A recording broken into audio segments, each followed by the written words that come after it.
Assalamualaikum warahmatullahi wabarakatuh. Perkenalkan, saya atas nama Anggi Yuspa dengan NIM M2002010, Program Studi Kesehatan Masyarakat Semester 4, mahasiswi dari Universitas Megabuana Palopo.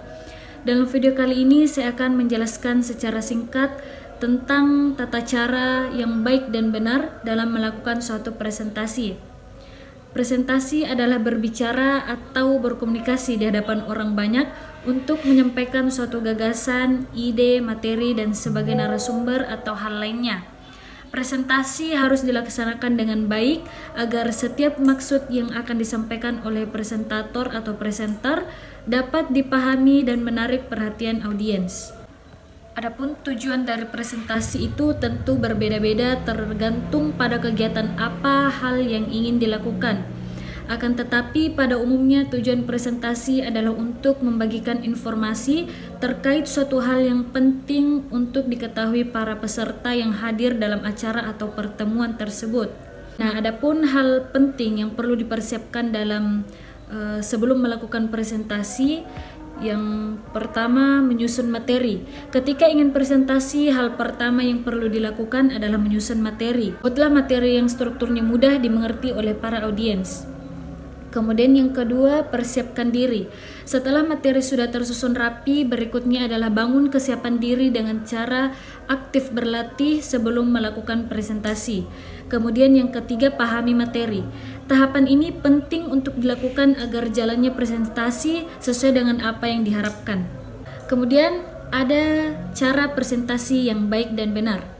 Nah, setelah berbagai persiapan dilakukan seperti menyiapkan materi dan mempersiapkan diri dengan melakukan latihan secara konsisten, tiba waktunya untuk melakukan presentasi di hadapan audiens. Nah, berikut ini adalah teknik serta cara presentasi yang baik yang perlu diperhatikan. Yang pertama, pembukaan menarik. Ketika dalam kegiatan presentasi, biasanya penonton akan memberikan keputusan mengenai seorang yang sedang berbicara di depannya dalam waktu 7 detik pertama. Oleh karena itu, pembukaan yang menarik menjadi salah satu cara presentasi yang baik. Kemudian yang kedua, menyelipkan sedikit humor. Cara presentasi yang baik yang biasanya dilakukan untuk menarik perhatian audiens pada detik-detik awal presentasi adalah dengan sedikit memberikan jokes pada cerita pembuka. Hal ini diharapkan menjadi momen audiens untuk tetap memperhatikan penyampaian materi hingga selesai. Kemudian yang ketiga, sertakan cerita yang melibatkan emosi penonton. Tidak selalu memberikan ucapan yang menghibur atau cerita lucu, cerita sedih juga bisa dijadikan bahan untuk menghadirkan kesan pada penonton. Kemudian yang keempat, berinteraksi dengan audiens. Nah, selanjutnya hal yang biasa dilakukan agar presentasi berjalan lancar serta efektif adalah dengan memberikan pertanyaan singkat kepada audiens. Selain untuk berkomunikasi dengan para audiens, hal ini berguna untuk meningkat aware pada pembicara. Yang kelima, sesuaikan gaya bicara dengan audiens. Cara presentasi yang baik berikutnya yaitu sesuaikan gaya bahasa dengan audiens agar materi yang disampaikan dapat dengan mudah diterima oleh para pendengar. Yang keenam, mengutamakan audiens. Mengutamakan audiens menjadi hal yang sangat penting karena tentunya presentasi dilakukan bukan untuk diri sendiri tetapi untuk orang lain. Pastikan mereka mendapatkan pelajaran dari isi konten materi yang disampaikan. Kemudian yang ketujuh, fokus. Cara presentasi yang baik selanjutnya adalah fokus. Saat menyampaikan materi, jagalah selalu fokus untuk menghindari hal-hal yang tidak diinginkan.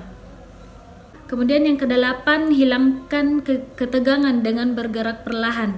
Untuk menghilangkan rasa tegang ketika sedang menyampaikan pesan, jangan berdiam diri di satu tempat. Ada baiknya untuk menjelaskan sembari bergerak atau berjalan secara perlahan di sekitar audiens.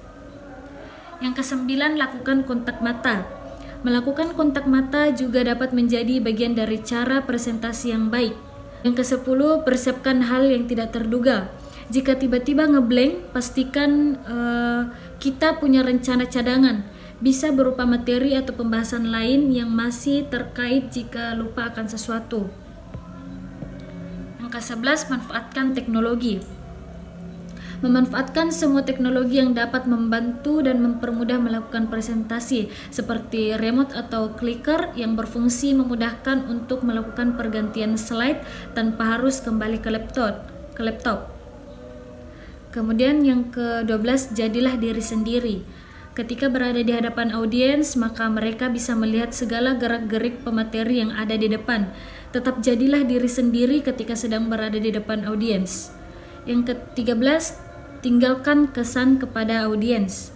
Audiens mungkin akan melupakan apa saja yang pembicara katakan, tetapi mereka tidak akan pernah melupakan cara sang pembicara tersebut membawakan materi. Oleh karena itu, tinggalkan kesan emosional kepada audiens dengan membagikan sesuatu seperti hadiah kecil atau quotes yang memorable. Nah, itulah hal yang perlu dipersiapkan hingga cara melakukan presentasi yang baik dan benar agar dapat menyampaikan materi secara maksimal dan mencapai tujuan yang diinginkan. Kurang dan lebihnya mohon dimaafkan. Wabillahi taufiq wal hidayah. Wassalamualaikum warahmatullahi wabarakatuh.